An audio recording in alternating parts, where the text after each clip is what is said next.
And we're on the road to 2012 with the first Republican presidential debate just weeks away. The highly competitive GOP field is beginning to take shape as new announcements of exploratory committees and key staff hirings, well, they just keep coming in. After more than a year of making speeches and connections in early voting states, my next guest is the first major player to officially announce that he has formed a presidential exploratory committee. His objective is simple, it's straightforward: take back our government. Joining me now, live in studio, former Minnesota Governor, 2012 GOP presidential hopeful, Tim Pawlenty. Governor, how are you? It's so I'm doing good to see great, you. Sean. Thanks for having me on. Are you enjoying the time out on the road? Is it? I enjoy it a lot, but as I mentioned to you off air, this is not about fun. This is about saving America. It's headed in the wrong direction. If I wanted to have fun, I'd be playing hockey and drinking beer. This is about saving our country. What position you play in hockey? Because that was my sport as a kid. Well, I used to play defense, but now in the old-timers league, I was the center. I was the guy you were knocking over in front of the goalie. Now you play whoever gets tired and comes off the ice. You take their That's position. Exactly right. Good point. Well, let me first ask you about this little battle with Trump. Donald Trump has said, where's the birth certificate? Yeah. And you said it's not an issue for you. You have no doubt whatsoever. My question to you is, because I never really followed the issue, but I've gotten more interested only lately. Yeah. Why don't they just produce this stupid thing and move on? I don't Well, I come at it, first of all, as to Donald Trump, the Donald. I think he's successful, entertaining, interesting, funny. I think he brings a lot to the debate, so, good for him. But on the other hand, for me, the news reports from CNN and others have said they've seen the birth certificate. Never trust CNN. Well, it's a start. Okay. But look, we got big issues in the country. This is an important issue if it turned out to be true. But I just don't believe, with the advertisement, with the hospital announcement, with the certificate of live birth, that somebody that long ago, fabricated and created a fraudulent situation that Barack Obama could be where he is today. I just don't believe that as a thing. So it's maybe, but it's for something that Trump wants to pursue. But there's I think nothing we got wrong with other asking issues. the question. You don't have a problem with people saying, can we just see it? Can you find it? No, but it's been reported. CNN, I watched it myself. CNN reported they saw the birth certificate.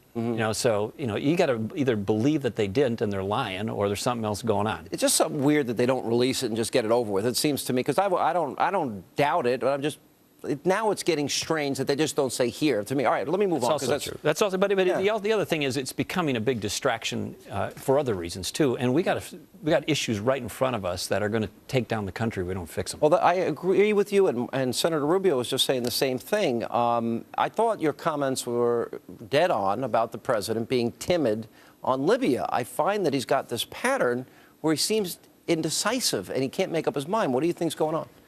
Well, I think you've got somebody who is sitting atop of the most complex and important organization in the world, who doesn't understand executive function and leadership. And I also think he's somebody who's got an incoherent view of America's place in the world. And when he runs around the world and A, apologizes, and B, says we are one of many, one of equals, that's not true. That's not America's place in the world. Our role is not to be one of many. It's not to lag behind China. Our role as the United States of America is to lead the world in everything, Sean, and not have an apologist as the president. And you think Barack Obama, does he not believe in American exceptionalism? Is that what it is? Well, it starts with having a coherent understanding of what we stand for. So when you see an unsettled situation that unfolds quickly and you're in crisis, what do you revert back to? You revert back to your core beliefs and values. In Egypt, their response was, Hillary Clinton, he's not a dick, or the situation is stable. And by the way, we're dinner friends with the Mubaraks. 2, we have the vice president saying he's not a dictator. 3, the head of national intelligence for the country says the Muslim Brotherhood is a largely secular organization. Then they say Mubarak's got to go, and they send Wiesner to Europe to whisper in his ear, we really didn't mean it. I mean, it was incoherent, and that trend continues. He doesn't understand America's place in the world, America's place in history. He is weak. His responses is incoherent. And when you have unsettled situations, you have to revert back to your core values and principles, and he doesn't believe what we believe. How bad is the economy? I think we're headed for a double dip. That's my personal view. I think you have a situation now where they have devalued the dollar. A strong dollar represents a strong economy and a strong country. I think they have flooded the economy with fiat money in a way that's going to have a return of inflation in a manner and to a degree that I think is going to be very troubling. I think they have no appreciation and respect for the deployment of private capital and private markets. And I think they have completely botched the additional burdens they put on the deployment and aggregation of capital. Do you see any way out of this before the election in 2012? Do you think you see any avenue for improvement before 2012? It may look like there's temporary improvement because they have artificially infused the economy with government money, but the consequences of that will, as sure as we're sitting here, will rear its head. And one of the questions for the American people are going to be, do you really want $4 a gallon gas? Do you really want 8, 9, 10 or higher % unemployment? Do you really want a government that's out of control and can't address its deficit? My line is, can you afford 4 more? Well, let me ask you I can this. just say one thing. As I travel the country, Sean, one of the saddest things I encounter is the number of Americans who now believe that our best days are not yet ahead of us. And that's a sad development, and it's a reflection, I think, of weak, uncertain, and compromised leadership. How do you break out in this race? In other words, we don't know who else is in it. Yeah. I mean, you kind of took the first big step. Because there's going to be a lot of people, very similar views. How is Governor Pawlenty going to break out and distinguish himself from all the other candidates in the race? Well, what will differentiate people, first of all, is their personal background and story. And like Senator Rubio, I grew up in a blue-collar background in a meatpacking town. We've all got a record. The Cato Institute gave me 1 of 4 A grades for governors in the country. 1 of 4. Right. I'm the only one in the north half of the libertarian country. group. Right. I've got a vision for the future. And I think another thing that's going to differentiate is I can unite not just the conservative movement, but the party. If you look at libertarian conservatives, economic conservatives, social conservatives, national defense conservatives, I think I'm going to be the only candidate in the field who can genuinely and deeply appeal to the whole party and then go out and compete in a place like Minnesota and win it. All right, Governor, I hope we'll see you often. We really Right, Sean. appreciate you Thank stopping by as always. Thank you very Appreciate much. it. Thanks for having me. Thank you. Let not your heart be troubled. Our great American panel is next.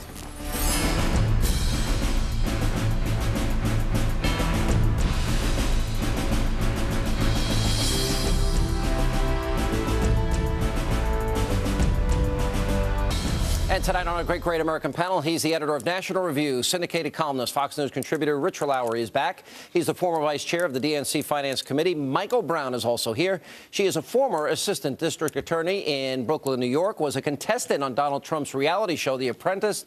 Masa Saidi Asqua's here. Perfect. All right. Well, Trump's going to get in. Do you support Trump if he gets into the race? I support Governor Pawlenty. He fired you, right? He fired me. I don't know. You're asking a disgruntled employee, so I don't think that's a good idea. Well, you got pretty far in the, because it's a great show. I like the show. I did, and he did give me a start. I am here, so. Yeah, all right. Who do you think, Michael, would be, as a Democrat, the person you would least want Obama to run against? We just had Governor Pawlenty here, Marco Rubio. I mean, let's say it was Pawlenty and Rubio. Seem like good quality guys. Clearly, they care a lot about the Republican Party, care a lot about the country, but neither one of them can beat President Obama, period. Is there anybody you think? No. You're dead wrong. No. You have a big bench, but very shallow bench. We have a deep bench, and look, I will say this: Marco's not going to run, but Marco will be president of the United States one day, I believe. But not in 2 years. Well, if he's on the ticket, I think it would be very strong second choice. All right, National Review. Here, let me hold this up. If we can pan in there, TV term. Captain UN, and I assume that's President Obama. That's right. It's a great multilateral president there. Leading the mission he can't quite enunciate clearly, but he's doing something over there. Yeah. Oh, all right. Who do you think? Look, you follow this every day as I do. I have not come to a decision. I want to hear from all the candidates. I want a passionate debate, and I think whoever the leader is will emerge naturally. Yeah, that's the right attitude. You got to let him see him run. But I disagree with Michael. I think if President Obama is around 50 or below, where he is now, he will lose to any acceptable Republican. But this is obviously an extremely volatile time in politics, Sean. So I think it would be foolish to make any grand pronouncements about what the Republican field is going to look like. How important will this coming so-called shutdown be? For example, the Democrats seem to want this shutdown. You listen to the tape we played earlier of Chuck Schumer today, and Chuck Schumer's, we're going to call them extreme, and we're going to tie Boehner to the Tea Party. Would it be in the Republicans' best interest to say we're not going to pass continuing resolutions, or would it work against them? I think, Sean, first of all, we wouldn't even be having this discussion if the 111th Congress had done their job and actually passed a budget, but they didn't even vote on it. So I think what's going on is the Obama administration sees the actual threat rising of a possible shutdown, and here comes the spin. You know, we're meeting them halfway. We're going to make $20 billion in cuts, but my question is, what exactly are these cuts? We have yet to see the proposal. Right? I said this earlier, $20 billion of a $3.7 trillion budget. I mean, we're accumulating $4 billion a day. I mean, this is ludicrous, Michael. I agree. I think, frankly, both parties have had a lot about spin, a lot of chitter chat, but not much has been coming on relative to the cuts. No one really has put down any markers relative to what they're going to cut. In this month of April, both parties. This coming month of April, the 2012 budget, which is the Republicans are going to come forward, they say they're going to deal with entitlements, that they're going to go back to 2008 spending levels. Would that be something you could support as a Democrat? Well, I tell you what, though, Sean, I don't know if the shutdown, going back to your original question, if the shutdown helps either party. I don't think anyone, I don't think the American people want to shut down. Mr. Lowry begs to differ. But right now, the Democrats are the party of the shutdown. They clearly want it to happen. They'll rely on the media to blame the Tea Party. The media already thinks the Tea Party are racist proto-terrorists. Of course, they're going to blame them for the shutdown. And you had Howard Dean and Chuck Schumer. I mean, they're basically explicit about this. Howard Dean, not basically, he said it today. It would be the greatest thing to happen in the world, Howard Dean said. So this is a key part of their Democrat.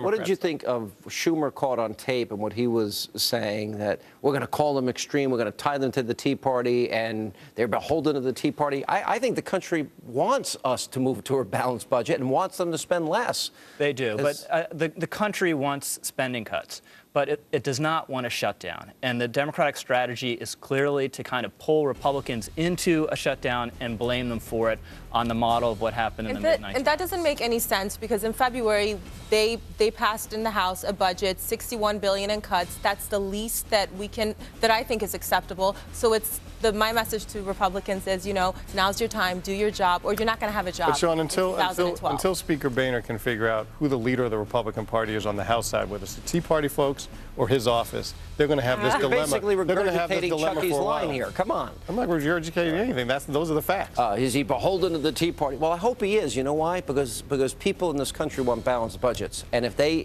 party that is fiscally responsible, I think, will benefit politically. Not only is it good for the country, it's good for them. Everyone does, but keep in mind, Bush just blew through budgets. I mean, no one. I don't hear you talking about budget. Just under $5 trillion in Obama debt. By the way, more than Bush in 8 years. Yeah, the budget deficit in 07 was about $170 billion. 161. Yeah, but the calculation had to restart after all the wars that Bush got us in. Right back. We'll continue. Great American Paddle. Straight ahead. All right, we continue now with our great American panel. All right, we got what I think is one of the scariest videos to date of the Japanese tsunami. As you can look at this here, it literally is, pretty much engulfing an entire, what looks like an entire town, and literally, spilling into a city, and as one press report said, swallowing the city whole. This goes on now for a better part of a minute. It's longer than that. It goes on for 5 minutes. Yeah. And what's so horrifying, I mean, you just see the clips here, and it's horrifying.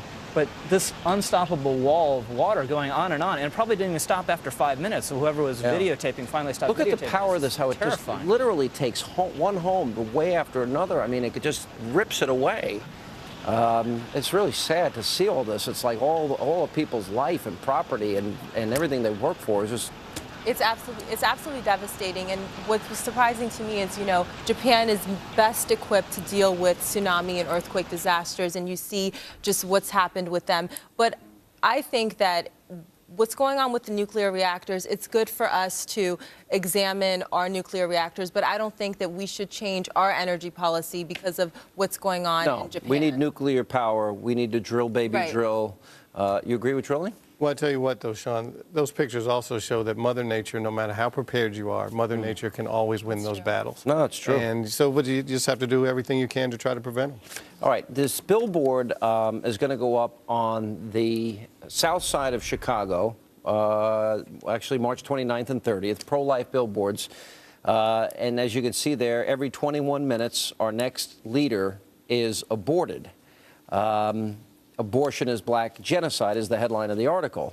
And there's a picture of Barack Obama. What's your reaction? This is what happens when you have a very heated particular subject matter. Abortion has always been that. But President Obama is a pro-choice person, and so am I, and I think so many Americans are. When people bring up the issue, look, we break down politics with demographics, old, young. The white America votes this way, African Americans vote this way, the Latino vote. We talk about it all the time. If you demographically, there's such a high percentage of African-American children that are aborted. Is this something that we are not paying enough attention to? Rich, you're shaking your head. No, that's absolutely right. I think in New York City, the abortion rate among blacks is 60%. That is just astonishing and heartbreaking. And if there are any other policy in this country that so negatively affected black children, it would be a national scandal every single day. The problem with that stat is it's easier to chart and measure on the public abortions than you can on the private. That's why you can't do apples with apples, because in the white community, it's not all reported. But proportionally, those numbers are not accurate. 5 to 10 times as many. I mean, if you break it down and took a little bit more, it's still dramatically higher. But Sean, folks that go into a private facility are not counted the same on the public side. It's still too many abortions. Of all Everyone is a tragedy. 36% of all abortions occur with African American women, and they're only comprised 13% of the population. So I think clearly it is not proportionate. And First Amendment rights, I don't think the billboard is vulgar. There's nothing wrong with it. It's not deceitful. I don't see a problem. What it captures is every child is a gift and has an amazing potential and can possibly grow up to be an ineffectual liberal president of the United States. Well, we can hope it's a conservative president, Rich. You know. Nothing wrong with being liberal, by the way. What do you mean? Just like Sean would say, there's nothing wrong with being conservative, right? No, but there is something wrong with being a liberal, Michael. I don't agree. I think some people say something wrong with being a conservative. Real quick here, did you hear about the Girl Scouts in Hazelwood, Missouri, that there was an occupancy code, and one person complained, and they would shut down their stand that they had selling Girl Scout cookies. Fair or not fair? I think we need to enforce the law no matter how cute and young you are, Sean. So. Oh, man. I say I'm sticking up for the girls. Yes, for the Girl Scouts. I'm for the Girl Scouts. Sell the cookies. Too they bad about the grumpy neighbor. On your radio show. As long as they're selling Thin Mints, they should be able to sell them anywhere. No. This is Larry. You're wrong. It's Do-si-dos. I ate an entire box the other night, sitting there, and I just couldn't stop. So it was like a drug for me. It's unbelievable. All right, that's all the time we have left. As always, thanks to all of you being here. Thanks. Greta's next. We'll see you tomorrow night.